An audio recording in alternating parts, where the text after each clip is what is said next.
Alors là, un petit gars, Madame Blackburn, il a dit, faut tourner ça sur l'autre sens. Est-ce qu'on n'a pas habitué? Je ne sais pas s'il y a bien de la place, un gars. T'es pas habitué à me voir ce champ-là, hein? On est sur YouTube.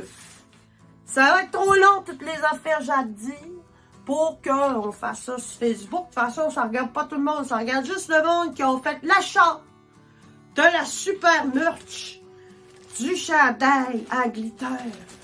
Tout à dire. Fallait toi-même à ta part apprendre par ça. Bon, selon la couleur que tu as choisie, selon le motif que tu as choisi, il y en a qui sont plus longs à faire. Ça, tu le sais déjà. Fait que j'imagine que tu es allé avec tes capacités à toi, là. De patience, pis tout. Alors peut-être tu t'es donné un défi. Gars, let's go! Fait que t'as reçu ton chandail tout plié de la bonne grandeur. Puis t'as reçu ta petite étui.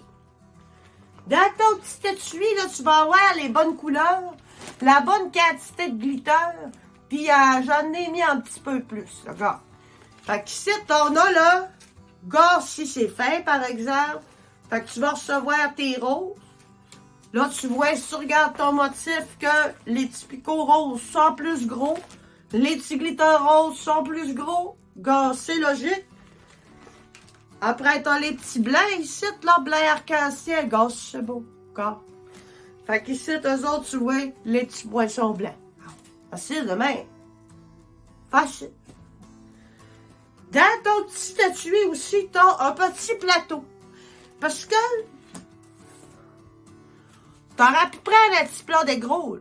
Moi, personnellement, je les aime bien, ceux-là. Je trouve que ça prend pas de place en avant de la TV. Tu mets tes petits glitters.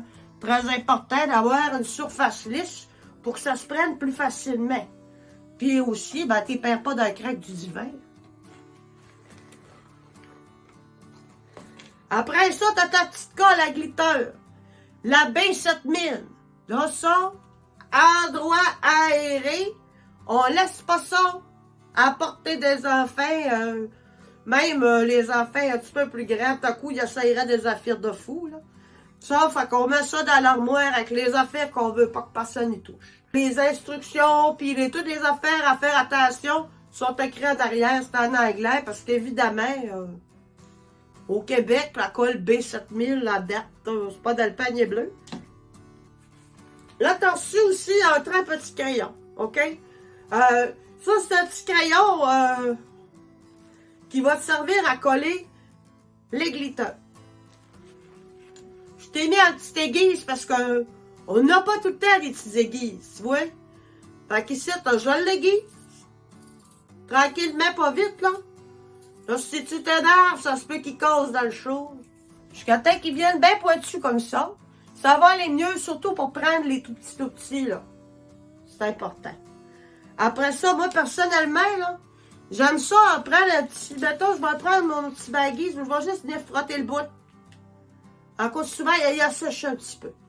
Là, ça va coller plus, ça va aller mieux. Ça, tu prends ton gant, lui, il est commencé, là. Ça va devenir collé, le petit glitter. Je vais te montrer comment c'est qu'on fait ça. Premièrement, ça va devenir prendre ton petit plateau, puis de venir mettre une petite quantité de glitter. Garde pas trop. Fait que tu vois, aussitôt que je frotte mon petit glitter, il vient se coller sur mon petit crayon. Vois-tu? Facile de même. Bon, mais on y va pas tout de suite avec les glitters. On va mettre la petite goutte de colle avant. Fait que ça, ici, j'ai ma petite colle, là, tu vas voir, là. Ici, la petite goutte de colle, quand tu vas la refermer, c'est une petite aiguille qui rentre dans le petit trou. Très important, comme ça bouge pas. Tu restes avec un trou, là, que c'est comme si c'était une seringue. Tu peux te pratiquer sur une feuille de papier avant, pour voir comment ça sort. Comment tu vas le contrôler, hein? Parce que c'est bien certain que tu ne veux pas en mettre à grandeur du salon non plus. Je te conseille, le gars. Fait qu'on met ici la petite goutte.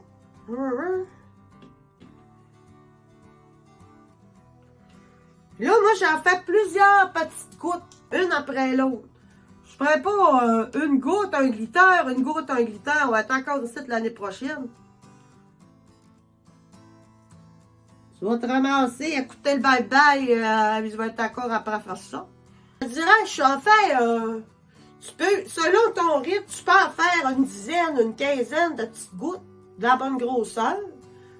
Tu fais pas tout le gilet au complet, parce que là la colle, elle va sécher. Faut y aller avec un peu de jugement aussi. Mais tu peux en faire une bonne dizaine, une bonne douzaine d'avance. Coller 10, 12 petits glitters. Revenir faire 10, 12 petites gouttes de colle. Puis ainsi de suite. Jusqu'à temps que tu aies fini ton beau gilet. Ce qui est surtout important, c'est au niveau de la grosseur de la goutte de colle. Parce que, des fois, on a peur de déborder autour. Quand tu débordes autour, ça va sécher, ça paraît pas tant que ça. Ce qui paraît, par exemple, c'est que si tu as fait une trop petite goutte de colle, puis que là, la laveuse, elle mange toutes tes glitters. T'as pas le fun, ça. Hein? Ou tu veux pas le mettre sur toi dans le char, mettre un petit manteau, enlever ton petit manteau, puis de glitter va tout tomber à terre. Si ça t'arrive qu'il t'en manque 3-4, garde tes petits sachets de glitter. Tu vas pouvoir leur coller. Ta petite colle, c'est bien bouché avec la petite aiguille. Même chose. Si jamais t'as eu un accident que le chat a mangé tes glitters au complet, ben crie-moi. Amenez dresse à Saint-Fulgence. Fait qu'ici, le gars, ça va être important de venir faire une belle goutte ronde. Et là, je vais faire mes petits. Lorsque je fais, si je fais mes petits glitters, à goûter plus petite, puis quand que je vais aller faire mes gros glitters, ben, je vais mettre une plus grosse goutte quand même. La grosseur du point que tu as dans ta face, la grosseur du point sur le patron, c'est quand même un bon indice de la grosseur de goutte que tu as besoin de venir mettre en dessous. Quand tu as fini ou que tu arrêtes ton travail pour le continuer demain, il n'y a pas de problème. Bien important de boucher ton tube. Bien important aussi de laisser ton travail à plat. Pas le temps d'aller la secouer puis t'énerver avec. Fait que laisse-les à plat. T'as une place que personne va venir mettre son café dessus. Que ton chien va pas venir se coucher dessus. Puis demain, dans quelques heures, là, ça va être sec, puis ça va être bien correct. Maintenant, Denis, tu vas me dire, mais là, l'entretien, ta cou, je l'ai sali. Hein? Ta cou, je suis allée au camping, puis là, ça sent le feu de camp, j'aime pas ça. Bon, go. C'est sûr que l'idéal, c'est de ne pas laver ça 4 fois par semaine. Quand tu vas le laver, oublie pas une affaire. La chaleur, c'est l'ennemi de la colle à glitter, ma petite fille. C'est pour ça aussi, mise en garde, laisse jamais ton gilet de glitter frais fait, là, dans le char. Ça vient tellement chaud que toute la colle, elle va fondre, puis tous tes glitters vont décoller. Je te l'aurais dit, hein? Fait que jamais qu'on laisse ça à chaleur dans un char, et jamais on lave ça avec de l'eau chaude. Puis jamais qu'on mette fer à repasser dessus non plus. Si un affaire qui est chaud, c'est bien ça. Tu demanderas à petit orage. Mais à l'eau froide, à délicat, avec un peu de savon, ça, la sorte de savon, ça, c'est pas important, ça. Hein? Tu peux prendre du Tide au Maxi à Saint-Fulgence. Tu peux prendre la Parisienne au Pharmaprix à Kanogami. Tu peux prendre le Kirkland au Costco d'Arvida. Là, qu'est-ce que je t'apprends à faire? Je suis en train de retourner mon chandail à l'envers, les coutures de l'autre bord. Tu vois? Ça va protéger mon glitter pour qu'il frotte le moins possible avec l'extérieur de la laveuse. Une fois que je l'ai mis, une fois viré de bord, je le lave à délicat, mais je le lave tout seul. C'est sûr, Tu l'as avec un paquet de serviettes, puis la veste de chasse à Michel, c'est tel que tel.